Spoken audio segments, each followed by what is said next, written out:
The COVID-19 has consumed all arguments about an election, which is constitutionally due early next year. Prime Minister Holness, who had put his party on their marks, have had to address the more pressing matter of the pandemic. On Tuesday, he repeated his solemn pledge. Yes, it is not my intention to hold any elections with states of emergency in place.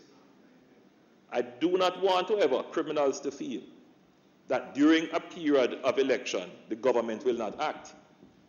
That is very important. So I am not going to be calling an election with states of emergency in place. But if an election is called and there is any attempt to destabilize, to create any issues, and it is a tool that has to be used with consultation, it is a tool that we will place on the table to be used. The advent of COVID-19 has placed a damper on crime, and with it the suggestion that there ought to be one emergency that covers the entire country for health reasons. I want to propose that you consider regularizing or clothing the regulations in the Disaster Risk Management Act with the powers under the state of emergency provisions of the Constitution, which would enable a smoother, more effective administration of the governmental powers in the crisis, in this period of crisis.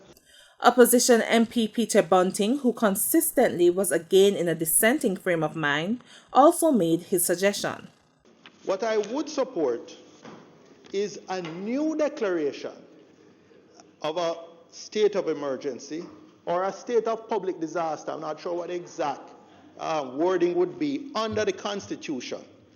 But Section 22C provides, and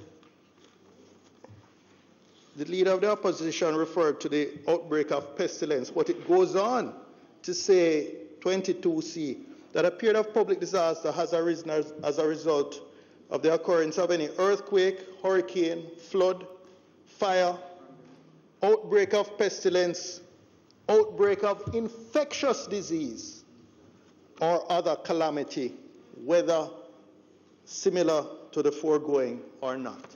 So it specifically identifies and anticipates outbreak of infectious disease for the Governor General to make a proclamation. The vote for the extension of 4 states of emergency was carried with 44 saying yes and 2 in the persons of Peter Bunting and Ronnie Thwaites saying no. Stevy-Ann Wynter, Frontline News.